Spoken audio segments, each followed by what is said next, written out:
Immediately they received their sight and followed him. Matthew 21. As they approached Jerusalem and came to Bethphage on the Mount of Olives, Jesus sent 2 disciples, saying to them, "Go to the village ahead of you, and at once you will find a donkey tied there, with her colt by her. Untie them and bring them to me. If anyone says anything to you, tell him that the Lord needs them, and he will send them right away." This took place to fulfill what was spoken through the prophet. "Say to the daughter of Zion, see, your king comes to you, gentle and riding on a donkey, on a colt, the foal of a donkey." The disciples went and did as Jesus had instructed them. They brought the donkey and the colt, placed their cloaks on them, and Jesus sat on them. A very large crowd spread their cloaks on the road, while others cut branches from the trees and spread them on the road. The crowds that went ahead of him and those that followed shouted, "Hosanna to the Son of David! Blessed is he who comes in the name of the Lord! Hosanna in the highest!" When Jesus entered Jerusalem, the whole city was stirred and asked, "Who is this?" The crowds answered, "This is Jesus, the prophet from Nazareth in Galilee." Jesus entered the temple area and drove out all who were buying and selling there. He overturned the tables of the money changers and the benches of those selling doves. "It is written," he said to them, "My house will be called a house of prayer, but you are making it a den of robbers." The blind and the lame came to him at the temple, and he healed them. But when the chief priests and the teachers of the law saw the wonderful things he did and the children shouting in the temple area, "Hosanna to the Son of David," they were indignant. "Do you hear what these children are saying?" they asked him. "Yes," replied Jesus. "Have you never read, 'From the lips of children and infants you have ordained praise'?" And he left them and went out of the city to Bethany, where he spent the night. Early in the morning, as he was on his way back to the city, he was hungry. Seeing a fig tree by the road, he went up to it but found nothing on it except leaves. Then he said to it, "May you never bear fruit again." Immediately the tree withered. When the disciples saw this, they were amazed. "How did the fig tree wither so quickly?" they asked. Jesus replied, "I tell you the truth, if you have faith and do not doubt, not only can you do what was done to the fig tree, but also you can say to this mountain, 'Go, throw yourself into the sea,' and it will be done. If you believe, you will receive whatever you ask for in prayer." Jesus entered the temple courts, and, while he was teaching, the chief priests and the elders of the people came to him. "By what authority are you doing these things?" they asked. "And who gave you this authority?" Jesus replied, "I will also ask you one question.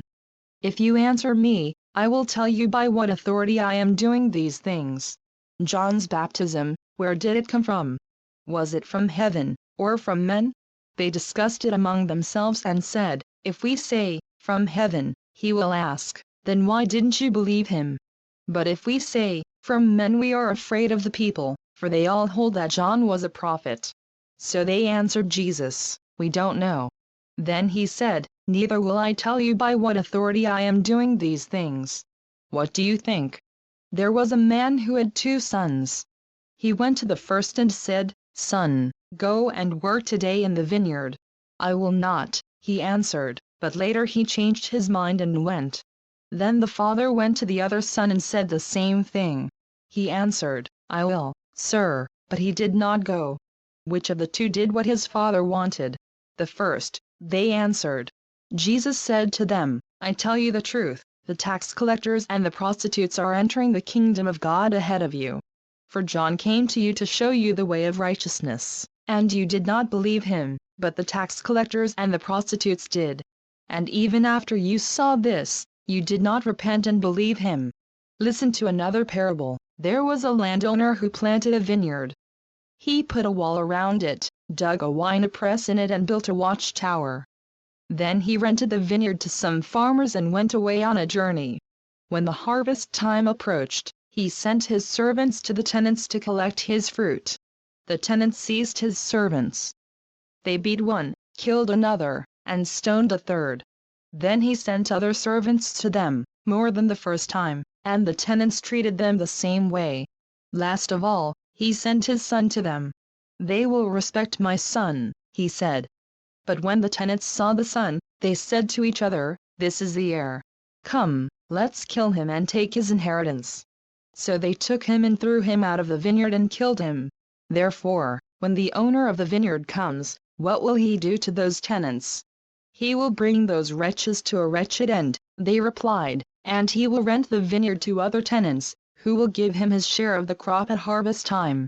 Jesus said to them, "Have you never read in the scriptures, 'The stone the builders rejected has become the capstone'?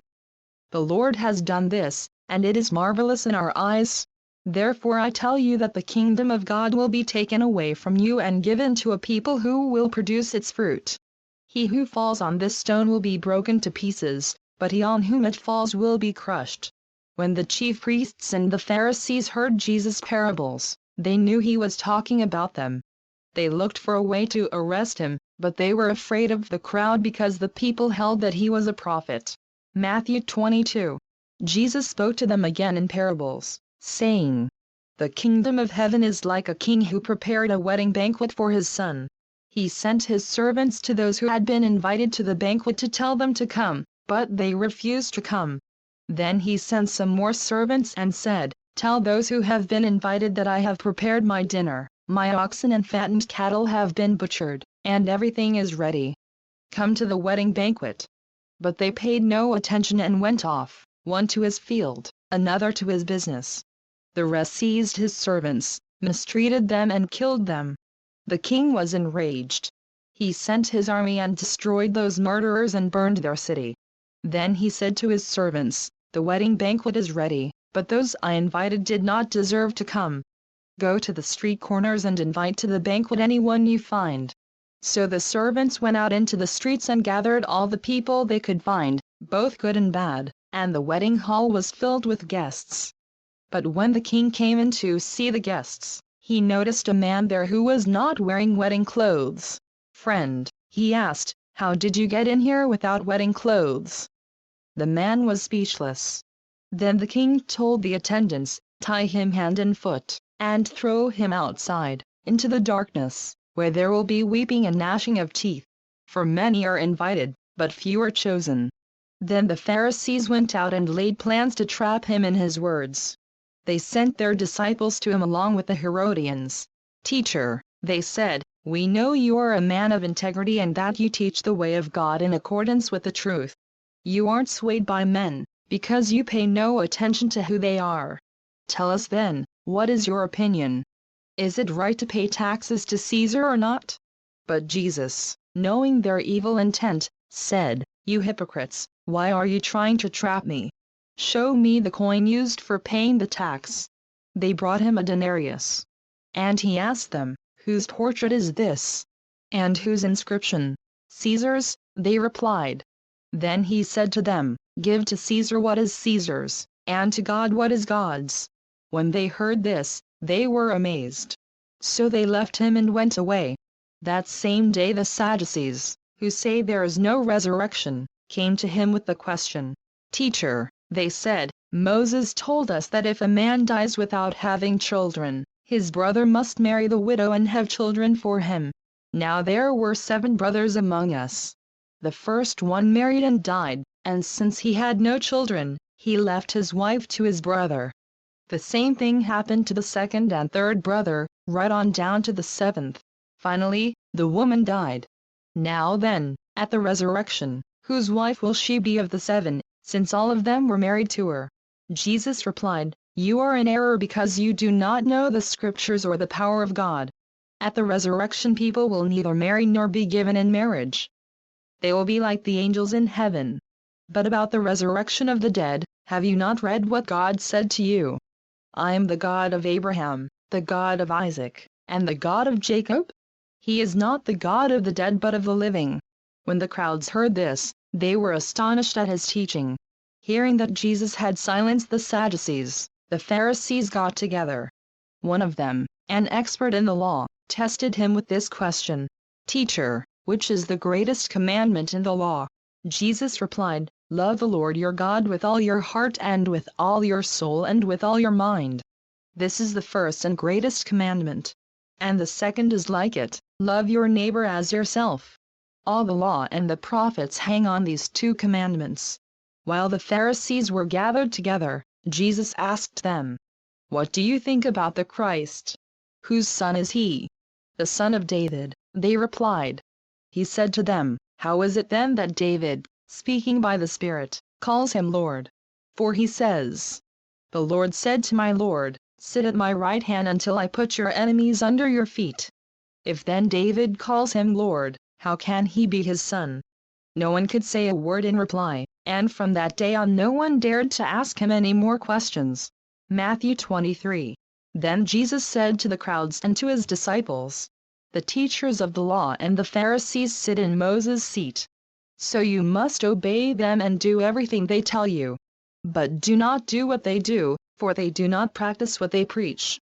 They tie up heavy loads and put them on men's shoulders, but they themselves are not willing to lift a finger to move them. Everything they do is done for men to see. They make their phylacteries wide and the tassels on their garments long. They love the place of honor at banquets and the most important seats in the synagogues. They love to be greeted in the marketplaces and to have men call them Rabbi. But you are not to be called Rabbi, for you have only one master and you are all brothers. And do not call anyone on earth Father, for you have one Father, and he is in heaven. Nor are you to be called Teacher, for you have one Teacher, the Christ. The greatest among you will be your servant. For whoever exalts himself will be humbled, and whoever humbles himself will be exalted. Woe to you, teachers of the law and Pharisees, you hypocrites! You shut the kingdom of heaven in men's faces. You yourselves do not enter, nor will you let those enter who are trying to. Woe to you, teachers of the law and Pharisees, you hypocrites!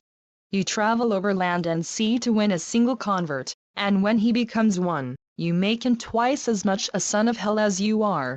Woe to you, blind guides! You say, if anyone swears by the temple, it means nothing. But if anyone swears by the gold of the temple, he is bound by his oath. You blind fools! Which is greater, the gold, or the temple that makes the gold sacred? You also say, if anyone swears by the altar, it means nothing. But if anyone swears by the gift on it, he is bound by his oath. You blind men! Which is greater, the gift, or the altar that makes the gift sacred? Therefore, he who swears by the altar swears by it and by everything on it. And he who swears by the temple swears by it and by the one who dwells in it. And he who swears by heaven swears by God's throne and by the one who sits on it. Woe to you, teachers of the law and Pharisees, you hypocrites! You give a tenth of your spices, mint, dill and cumin. But you have neglected the more important matters of the law, justice, mercy and faithfulness. You should have practiced the latter, without neglecting the former. You blind guides! You strain out a gnat but swallow a camel. Woe to you, teachers of the law and Pharisees, you hypocrites! You clean the outside of the cup and dish, but inside they are full of greed and self-indulgence. Blind Pharisee! First clean the inside of the cup and dish, and then the outside also will be clean. Woe to you, teachers of the law and Pharisees, you hypocrites!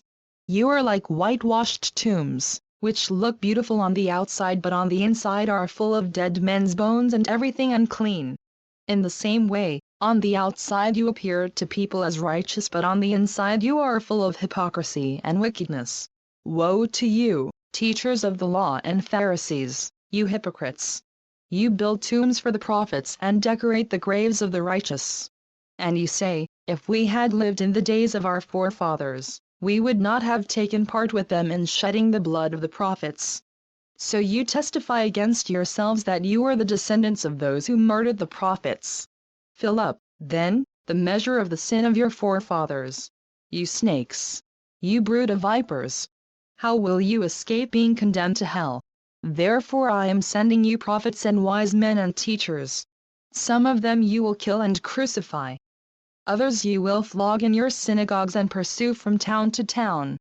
And so upon you will come all the righteous blood that has been shed on earth, from the blood of righteous Abel to the blood of Zechariah son of Berechiah, whom you murdered between the temple and the altar. I tell you the truth, All this will come upon this generation.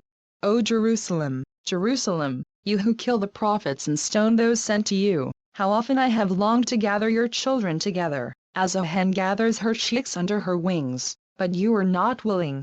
Look, your house is left to you desolate. For I tell you, you will not see me again until you say, Blessed is he who comes in the name of the Lord. Matthew 24. Jesus left the temple and was walking away when his disciples came up to him to call his attention to its buildings. Do you see all these things? He asked. I tell you the truth, not one stone here will be left on another. Every one will be thrown down. As Jesus was sitting on the Mount of Olives, the disciples came to him privately. Tell us, they said, when will this happen, and what will be the sign of your coming and of the end of the age? Jesus answered, Watch out that no one deceives you. For many will come in my name, claiming, I am the Christ, and will deceive many. You will hear of wars and rumors of wars, but see to it that you are not alarmed. Such things must happen, but the end is still to come. Nation will rise against nation, and kingdom against kingdom. There will be famines and earthquakes in various places. All these are the beginning of birth pains. Then you will be handed over to be persecuted and put to death, and you will be hated by all nations because of me. At that time many will turn away from the faith and will betray and hate each other. And many false prophets will appear and deceive many people. Because of the increase of wickedness, the love of most will grow cold. But he who stands firm to the end will be saved. And this gospel of the kingdom will be preached in the whole world as a testimony to all nations, and then the end will come. So when you see standing in the holy place the abomination that causes desolation, spoken of through the prophet Daniel, let the reader understand. Then let those who are in Judea flee to the mountains. Let no one on the roof of his house go down to take anything out of the house. Let no one in the field go back to get his cloak. How dreadful it will be in those days for pregnant women and nursing mothers. Pray that your flight will not take place in winter or on the Sabbath. For then there will be great distress, unequaled from the beginning of the world until now, and never to be equaled again. If those days had not been cut short, no one would survive, but for the sake of the elect those days will be shortened. At that time if anyone says to you, Look, here is the Christ, or, There he is, do not believe it. For false Christs and false prophets will appear and perform great signs and miracles to deceive even the elect, if that were possible. See, I have told you ahead of time. So if anyone tells you, There he is, out in the desert, do not go out. Or, Here he is, in the inner rooms, do not believe it. For as lightning that comes from the east is visible even in the west, so will be the coming of the Son of Man.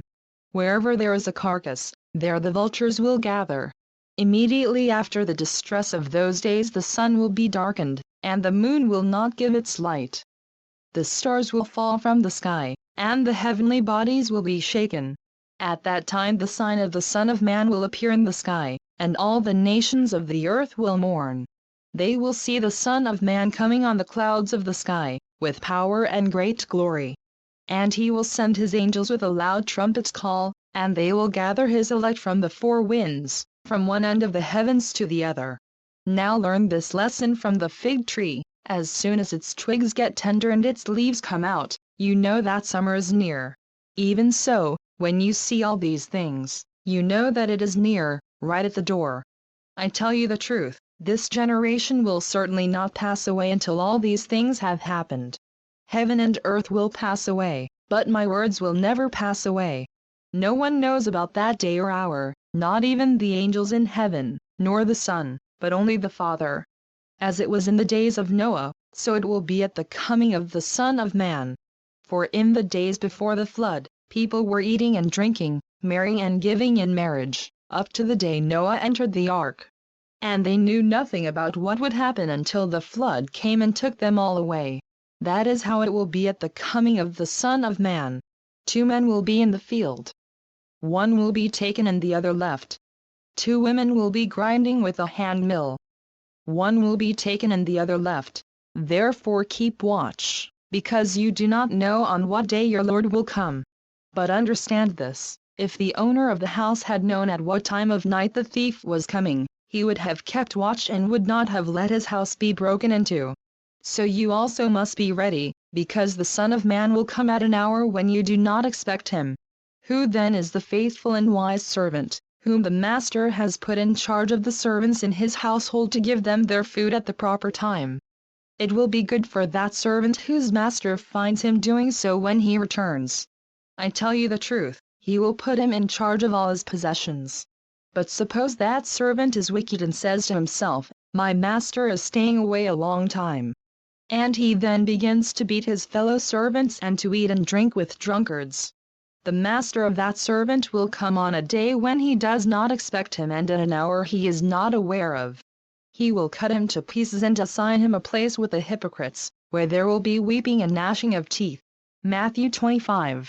At that time the kingdom of heaven will be like 10 virgins who took their lamps and went out to meet the bridegroom. 5 of them were foolish and 5 were wise.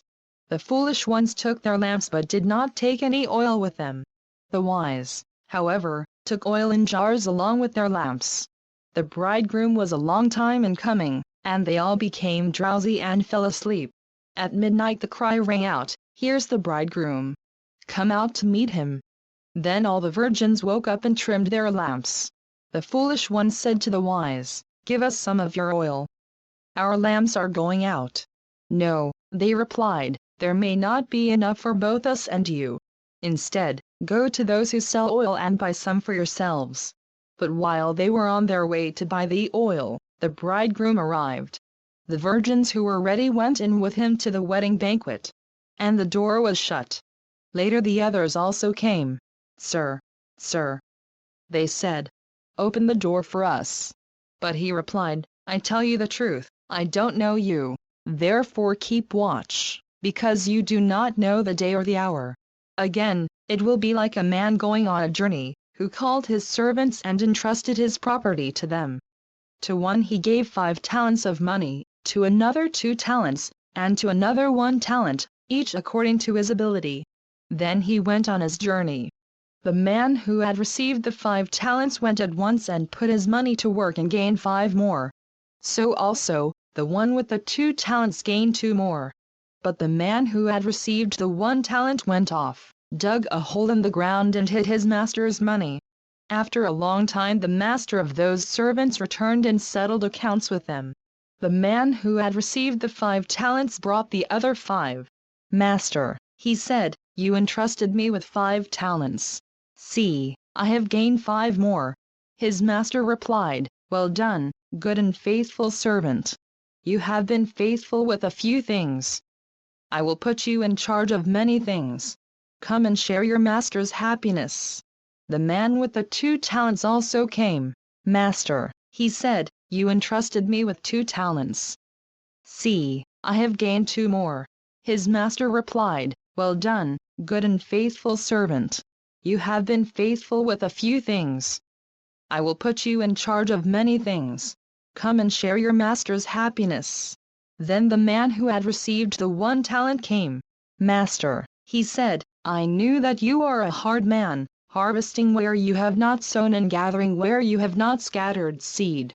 So I was afraid and went out and hid your talent in the ground. See, here is what belongs to you." His master replied, "You wicked, lazy servant. So you knew that I harvest where I have not sown and gather where I have not scattered seed? Well then, you should have put my money on deposit with the bankers, so that when I returned I would have received it back with interest. Take the talent from him and give it to the one who has the 10 talents. For everyone who has will be given more, and he will have in abundance. Whoever does not have, even what he has will be taken from him. And throw that worthless servant outside, into the darkness, where there will be weeping and gnashing of teeth. When the Son of Man comes in his glory, and all the angels with him, he will sit on his throne in heavenly glory. All the nations will be gathered before him, and he will separate the people one from another as a shepherd separates the sheep from the goats. He will put the sheep on his right and the goats on his left. Then the king will say to those on his right, "Come, you who are blessed by my Father. Take your inheritance, the kingdom prepared for you since the creation of the world. For I was hungry and you gave me something to eat, I was thirsty and you gave me something to drink, I was a stranger and you invited me in. I needed clothes and you clothed me, I was sick and you looked after me, I was in prison and you came to visit me. Then the righteous will answer him, Lord, when did we see you hungry and feed you, or thirsty and give you something to drink?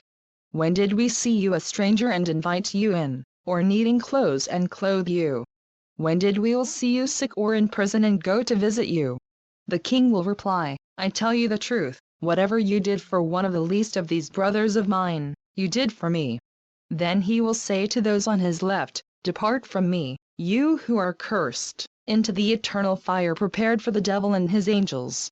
For I was hungry and you gave me nothing to eat, I was thirsty and you gave me nothing to drink. I was a stranger and you did not invite me in, I needed clothes and you did not clothe me, I was sick and in prison and you did not look after me. They also will answer, Lord, when did we see you hungry or thirsty or a stranger or needing clothes or sick or in prison, and did not help you? He will reply, I tell you the truth, whatever you did not do for one of the least of these, you did not do for me. Then they will go away to eternal punishment, but the righteous to eternal life. Matthew 26. When Jesus had finished saying all these things, he said to his disciples, As you know, the Passover is 2 days away, and the Son of Man will be handed over to be crucified. Then the chief priests and the elders of the people assembled in the palace of the high priest, whose name was Caiaphas. And they plotted to arrest Jesus in some sly way and kill him. But not during the feast, they said, or there may be a riot among the people. While Jesus was in Bethany in the home of a man known as Simon the leper, a woman came to him with an alabaster jar of very expensive perfume, which she poured on his head as he was reclining at the table. When the disciples saw this, they were indignant. Why this waste? They asked. This perfume could have been sold at a high price and the money given to the poor. Aware of this, Jesus said to them, Why are you bothering this woman? She has done a beautiful thing to me. The poor you will always have with you, but you will not always have me. When she poured this perfume on my body, she did it to prepare me for burial. I tell you the truth, wherever this gospel is preached throughout the world, what she has done will also be told, in memory of her. Then one of the 12, the one called Judas Iscariot, went to the chief priests and asked, What are you willing to give me if I hand him over to you? So they counted out for him 30 silver coins. From then on Judas watched for an opportunity to hand him over.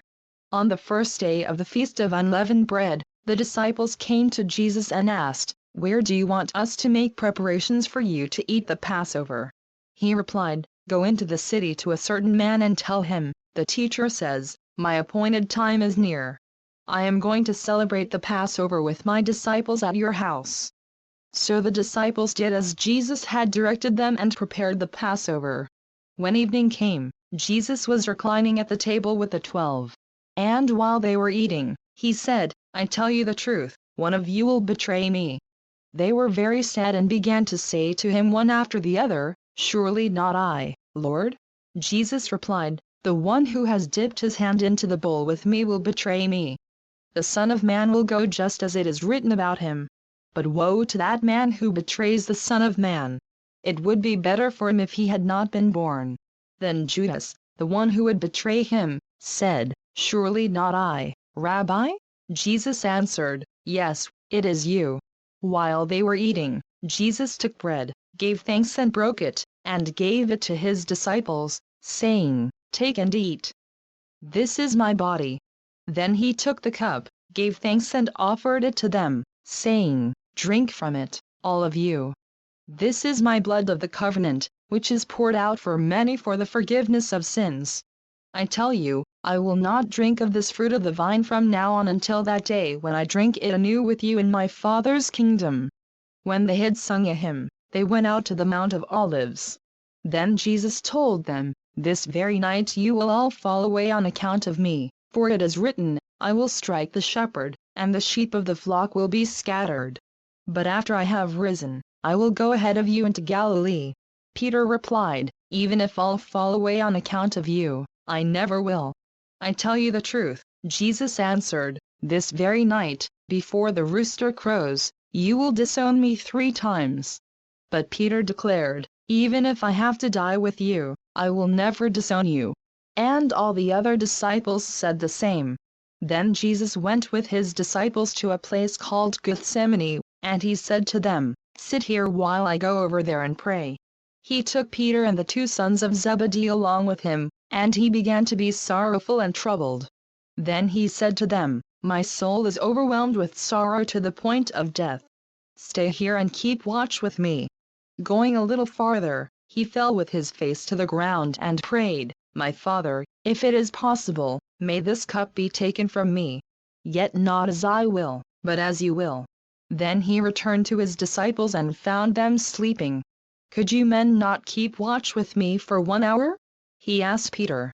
Watch and pray so that you will not fall into temptation. The spirit is willing, but the body is weak. He went away a second time and prayed, my Father, if it is not possible for this cup to be taken away unless I drink it, may your will be done. When he came back, he again found them sleeping, because their eyes were heavy. So he left them and went away once more and prayed the 3rd time, saying the same thing. Then he returned to the disciples and said to them, are you still sleeping and resting?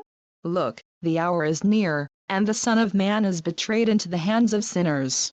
Rise, let us go. Here comes my betrayer.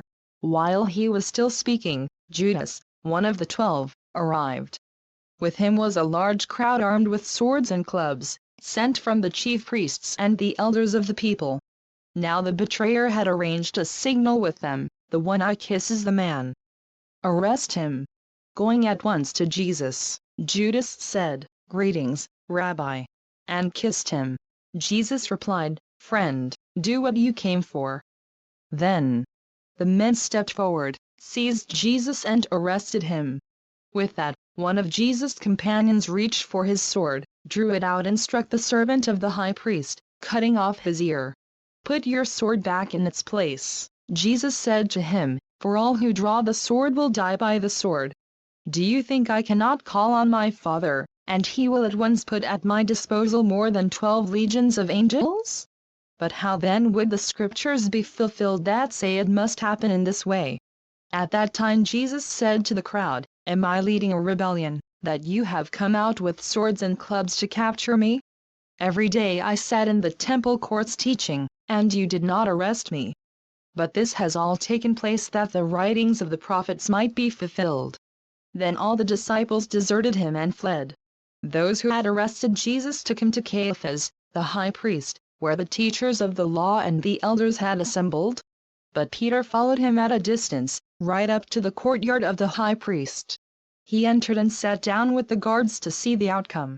The chief priests and the whole Sanhedrin were looking for false evidence against Jesus so that they could put him to death.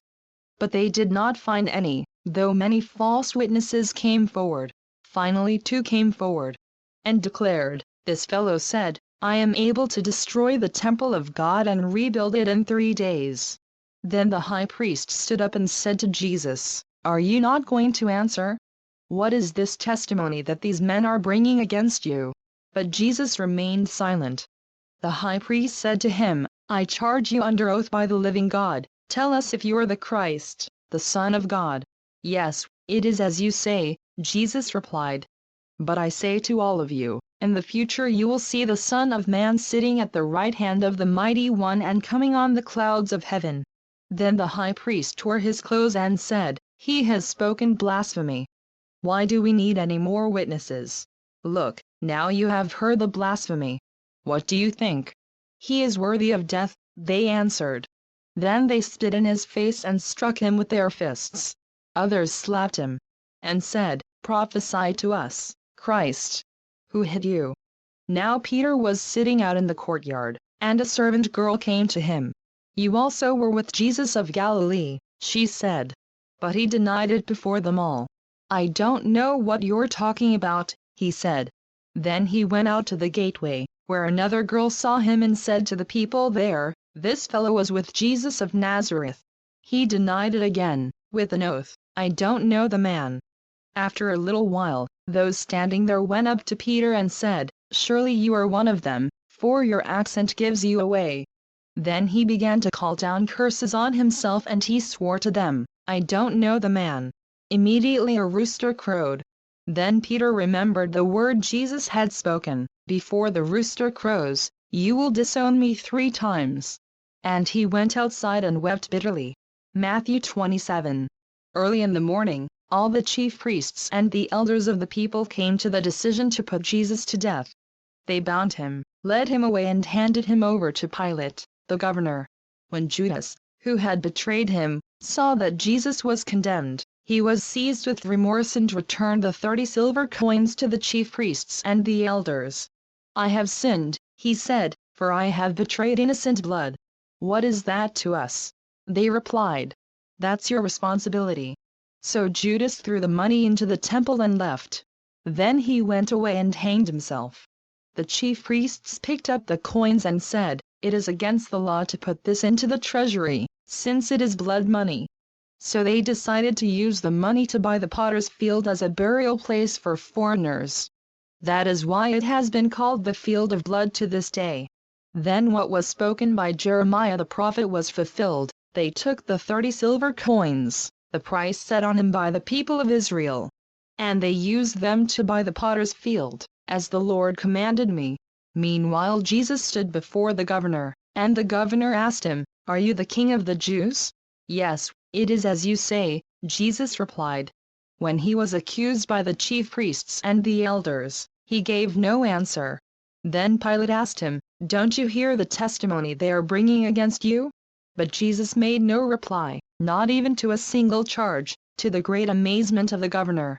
Now it was the governor's custom at the feast to release a prisoner chosen by the crowd. At that time they had a notorious prisoner, called Barabbas. So when the crowd had gathered, Pilate asked them, Which one do you want me to release to you, Barabbas, or Jesus who is called Christ? For he knew it was out of envy that they had handed Jesus over to him. While Pilate was sitting on the judge's seat, his wife sent him this message, Don't have anything to do with that innocent man, for I have suffered a great deal today in a dream because of him. But the chief priests and the elders persuaded the crowd to ask for Barabbas and to have Jesus executed. Which of the 2 do you want me to release to you? Asked the governor. Barabbas, they answered. What shall I do, then, with Jesus who is called Christ? Pilate asked. They all answered, Crucify him. Why? What crime has he committed? Asked Pilate. But they shouted all the louder, Crucify him. When Pilate saw that he was getting nowhere, but that instead an uproar was starting, he took water and washed his hands in front of the crowd. I am innocent of this man's blood, he said. It is your responsibility. All the people answered, Let his blood be on us and on our children. Then he released Barabbas to them. But he had Jesus flogged, and handed him over to be crucified. Then the governor's soldiers took Jesus into the praetorium and gathered the whole company of soldiers around him. They stripped him and put a scarlet robe on him, and then twisted together a crown of thorns and set it on his head. They put a staff in his right hand and knelt in front of him and mocked him. Hail, King of the Jews, they said. They spit on him, and took the staff and struck him on the head again and again. After they had mocked him, they took off the robe and put his own clothes on him. Then they led him away to crucify him. As they were going out, they met a man from Cyrene, named Simon, and they forced him to carry the cross. They came to a place called Golgotha, which means the place of the skull. There they offered Jesus wine to drink, mixed with gall. But after tasting it, he refused to drink it. When they had crucified him, they divided up his clothes by casting lots. And sitting down, they kept watch over him there. Above his head they placed the written charge against him, This is Jesus, the King of the Jews. 2 robbers were crucified with him, one on his right and one on his left. Those who passed by hurled insults at him, shaking their heads, and saying, You who are going to destroy the temple and build it in 3 days, save yourself. Come down from the cross, if you are the Son of God. In the same way the chief priests, The teachers of the law and the elders mocked him. He saved others, they said, but he can't save himself. He's the King of Israel. Let him come down now from the cross, and we will believe in him. He trusts in God. Let God rescue him now if he wants him, for he said, I am the Son of God. In the same way the robbers who were crucified with him also heaped insults on him. From the 6th hour until the 9th hour darkness came over all the land. About the 9th hour Jesus cried out in a loud voice, Eloi, Eloi, lama sabachthani? Which means, my God, why have you forsaken me? When some of those standing there heard this, they said, He's calling Elijah. Immediately one of them ran and got a sponge. He filled it with wine vinegar, put it on a stick, and offered it to Jesus to drink. The rest said, Now leave him alone. Let's see if Elijah comes to save him. And when Jesus had cried out again in a loud voice, he gave up his spirit. At that moment the curtain of the temple was torn in two from top to bottom. The earth shook and the rocks split. The tombs broke open and the bodies of many holy people who had died were raised to life. They came out of the tombs, and after Jesus' resurrection they went into the holy city and appeared to many people. When the centurion and those with him who were guarding Jesus saw the earthquake and all that had happened, they were terrified, and exclaimed, Surely he was the Son of God. Many women were there, watching from a distance.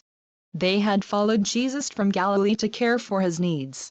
Among them were Mary Magdalene, Mary the mother of James and Joses, and the mother of Zebedee's sons. As evening approached, there came a rich man from Arimathea, named Joseph, who had himself become a disciple of Jesus. Going to Pilate, he asked for Jesus' body, and Pilate ordered that it be given to him. Joseph took the body, wrapped it in a clean linen cloth, and placed it in his own new tomb that he had cut out of the rock. He rolled a big stone in front of the entrance to the tomb and went away. Mary Magdalene and the other Mary were sitting there opposite the tomb. The next day, the one after Preparation Day, the chief priests and the Pharisees went to Pilate. Sir, they said, we remember that while he was still alive that deceiver said, After 3 days I will rise again. So give the order for the tomb to be made secure until the 3rd day. Otherwise, his disciples may come and steal the body and tell the people that he has been raised from the dead. This last deception will be worse than the first. Take a guard, Pilate answered. Go, make the tomb as secure as you know how. So they went and made the tomb secure by putting a seal on the stone and posting the guard. Matthew 28. After the Sabbath, at dawn on the 1st day of the week, Mary Magdalene and the other Mary went to look at the tomb. There was a violent earthquake, for an angel of the Lord came down from heaven and, going to the tomb, rolled back the stone and sat on it. His appearance was like lightning, and his clothes are white as snow. The guards were so afraid of him that they shook and became like dead men. The angel said to the women, Do not be afraid, for I know that you are looking for Jesus, who was crucified. He is not here. He has risen, just as he said. Come and see the place where he lay. Then go quickly and tell his disciples, He has risen from the dead and is going ahead of you into Galilee. There you will see him. Now I have told you. So the women hurried away from the tomb, afraid yet filled with joy, and ran to tell his disciples. Suddenly Jesus met them. Greetings, he said. They came to him, clasped his feet and worshipped him. Then Jesus said to them, Do not be afraid. Go and tell my brothers to go to Galilee. There they will see me. While the women were on their way, some of the guards went into the city and reported to the chief priests everything that had happened. When the chief priests had met with the elders and devised a plan, they gave the soldiers a large sum of money, telling them, You are to say, His disciples came during the night and stole him away while we were asleep. If this report gets to the governor, we will satisfy him and keep you out of trouble. So the soldiers took the money and did as they were instructed. And this story has been widely circulated among the Jews to this very day. Then the 11 disciples went to Galilee, to the mountain where Jesus had told them to go. When they saw him, they worshipped him. But some doubted. Then Jesus came to them and said, All authority in heaven and on earth has been given to me. Therefore go and make disciples of all nations, baptizing them in the name of the Father and of the Son and of the Holy Spirit, and teaching them to obey everything I have commanded you. And surely I am with you always, to the very end of the age.